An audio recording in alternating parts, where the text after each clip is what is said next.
Here with Sue McDonald and Mary Laidlaw from the Personified 21 group. We are going to talk about a topic that has a lot of stigma around it.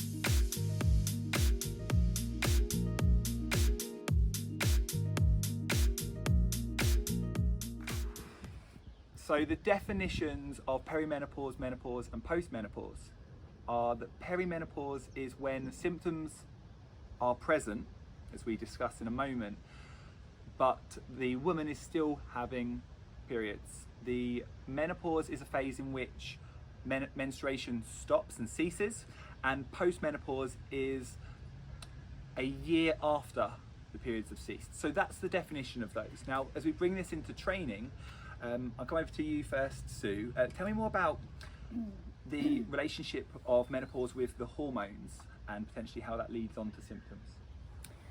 So basically, when we hit perimenopause, our hormone levels are starting to decline, and especially estrogen and progesterone.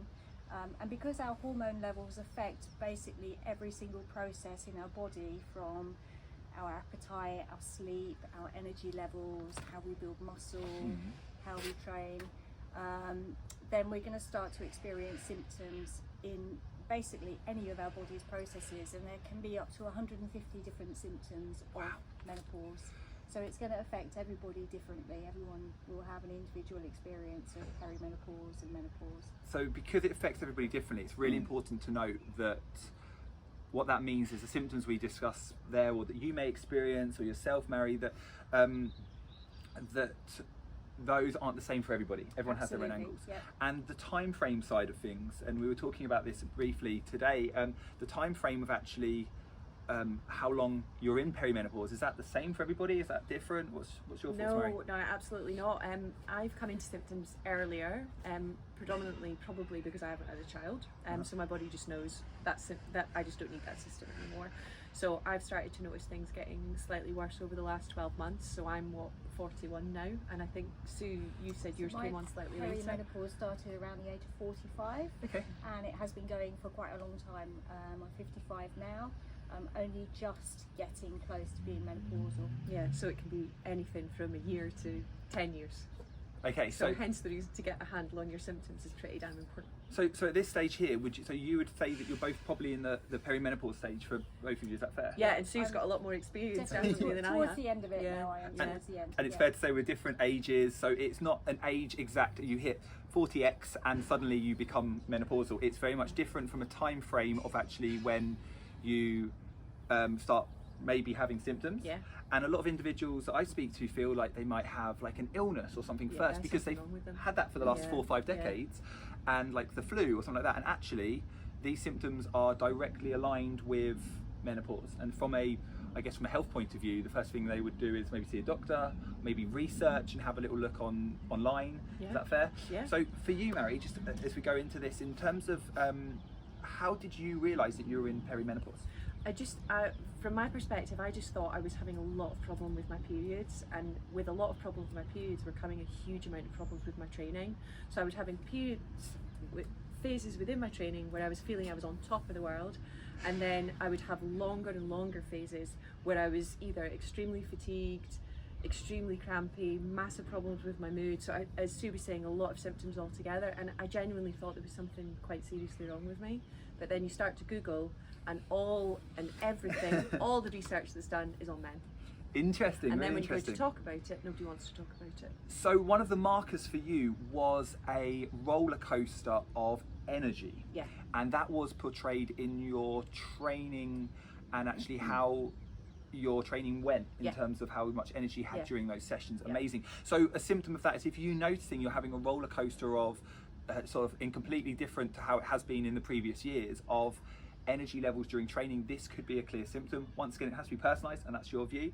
And for you, Sue, so in terms of that perimenopause, have you seen the same sort of thing in terms of energy levels being up and down, and how has that affected things like mood as well? Yeah, definitely. So again, I think the first thing I started to notice was more extreme periods, so heavier periods, more often longer and worse PMT, especially affecting moods. So definitely mood swings in the week before a period was due, which would affect energy levels, would affect relationships, would affect how I felt about training.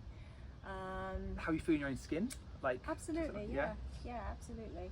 And I think even though we all suffer individually, there are some sort of more common symptoms. So that would be that the periods, the worst periods, mood swings. Some people suffer with sleep problems. Okay.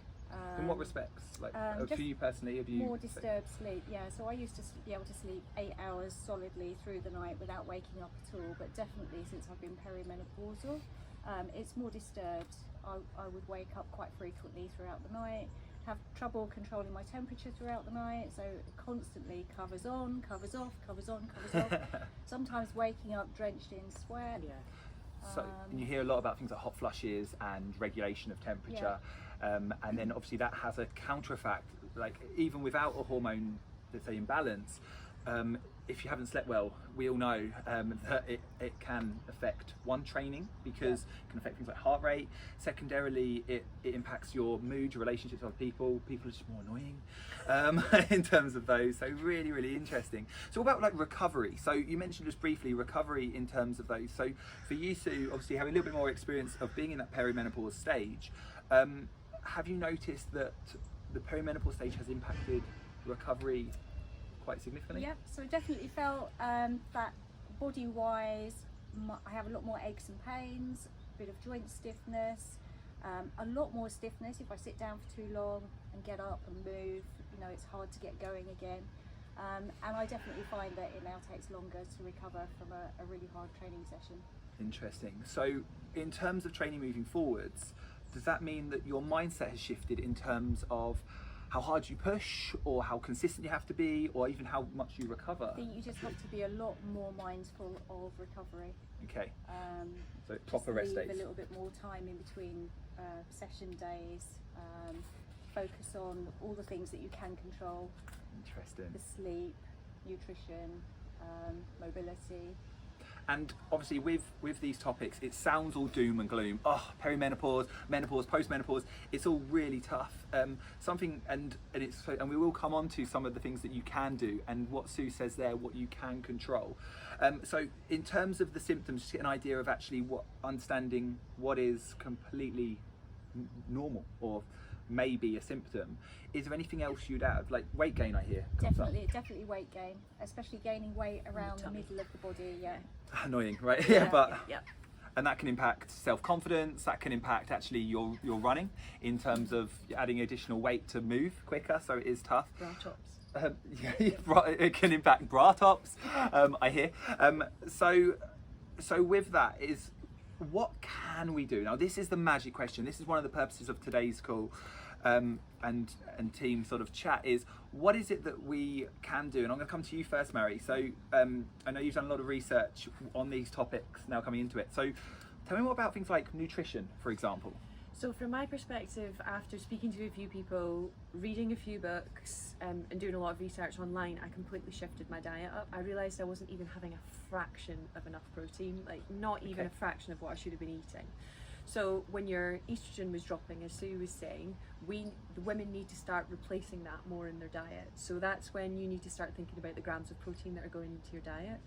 And very, very, very importantly for women, even on periods, peri-menopause, post-menopause, never fast. So never go and miss a meal.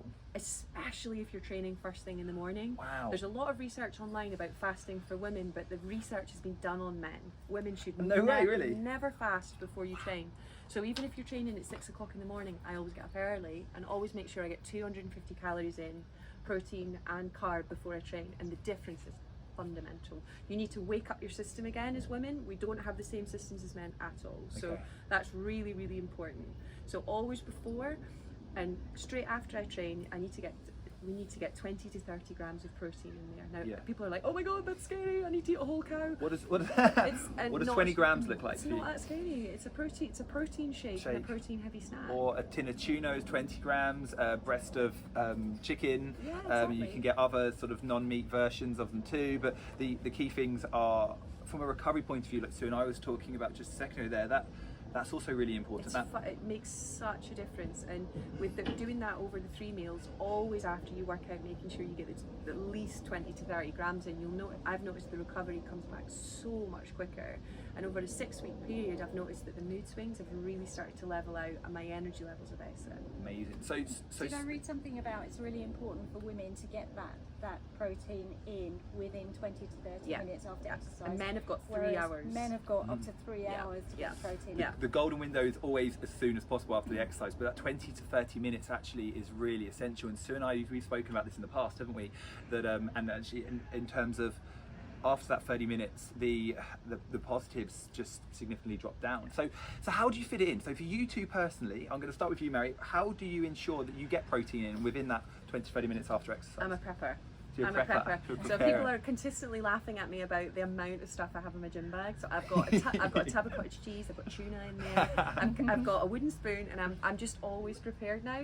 It took a little bit of effort in the beginning to get used to it, but now I'm like, it's just habit. I know what I need before, I know what I need straight after, and just eating is so important. We've grown up through a generation of don't eat, train really hard, train really long, stay skinny, and it's the worst thing for your hormones. This is so interesting, it's so key, and especially when you come into we have different phases, the start of the year, the summer diets, etc. and so forth. There's plenty of opportunities out there for us to take on a new fasting diet or know this or know that and cut these out. So what would you say to someone who's looking to shift the weight they've added due to maybe perimenopause through a diet that is significantly different to what we've just discussed, Mary? So first off, I'd probably just take a step back and have a look at your macros and just understand what you're eating. So protein, fats, carbs, and carbs ratio, because I'd imagine most people are probably eating far too much carb, and if you are eating carbs, what carbs are you eating?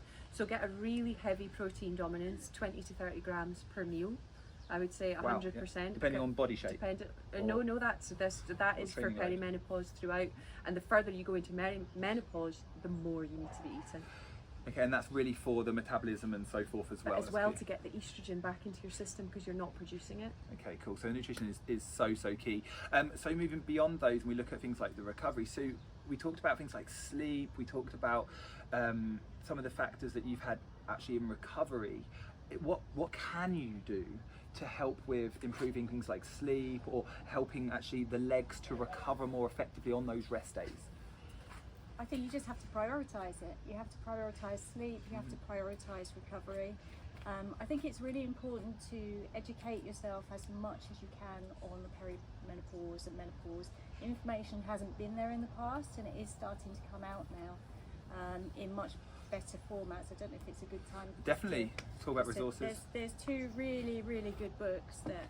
And we are not associated with these books at all. We just found them really useful. Yeah. Both written by Stacey Sims.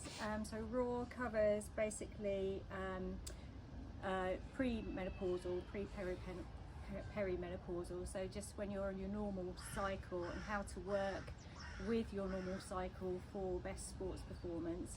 And then this book, The Next Level, is all about dealing with perimenopause, menopause and postmenopause in relation to sports performance. They're really nicely, really well written.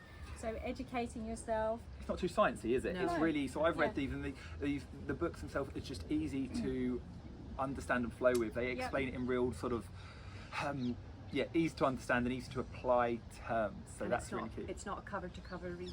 You can just jump into different sections and just take out what you need. Yeah. And outside of the books, thank you, Sue, outside of the books, where do you get your information, Mary? She does an amazing newsletter once a week, so definitely follow her on Instagram, sign up to her newsletter, and in her That's all free, yeah? It's all free, and in her newsletter at the bottom she always puts what podcast she's done on that week.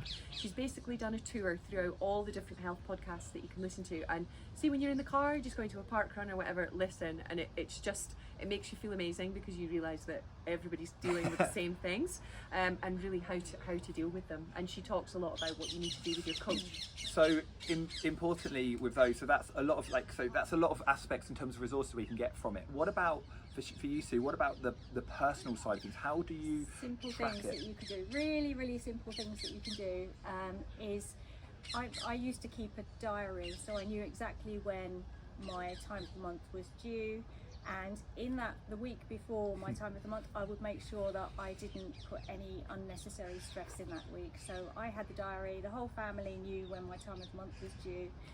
No extra stress, just make that a really stress-free week so that you can prioritise sleep. Just a standard process that's going to help you. Too much. Don't cram too many appointments in.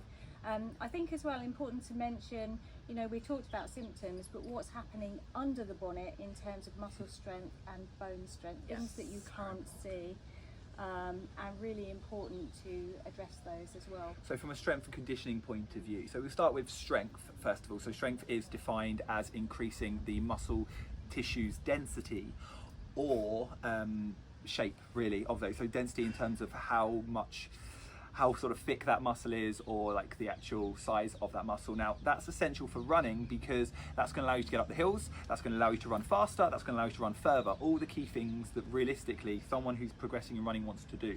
So Mary, in terms of strength, what's your understanding with the importance of adding strength training into, or maintaining strength training with menopause? We need it anyway, yeah, at whatever level that we're at, but when you go into when you go into menopause and post-menopause, this needs to ramp up, because just doing that steady every day, running along at the same miles, is going to keep that perimenopause, is going to keep your symptoms. It's just going to stay.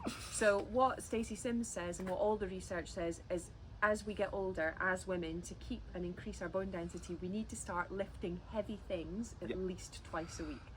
Okay, and there's so a couple of things that go from that from a scientific point of view. So as we age, male and female, we drop in something called elastin, which is the elasticity of our muscles. So we lose flexibility. So that's key. So on top of the strength training we talked about, and adding in things like personified strength, or adding in specific things to you, especially around the areas where you typically would find that you pick up injuries or niggles, is critical to ensure you can deal with the load of training and actually how that impacts moving forwards. The second part is the conditioning element. So strength and conditioning. The conditioning element, where I bring out my prop, is utilizing the flexibility training, the mobility training, to once again deal with the demand on your body, to enhance recovery and to keep niggles at niggle level, to not let them progress to injuries. So with that one, we have, as part of the personified plan, we include mobility and follow along videos. Some people choose to miss them, some people choose to use them, but those that are using them consistently week by week, maybe twice a week, they're the ones that we see having more of a consistent training block. They're the ones that can train more regularly, and then also to help level out hormones, because they're not going through injury, training higher to try and counteract it and catch up with the person that's being consistent, and then injury.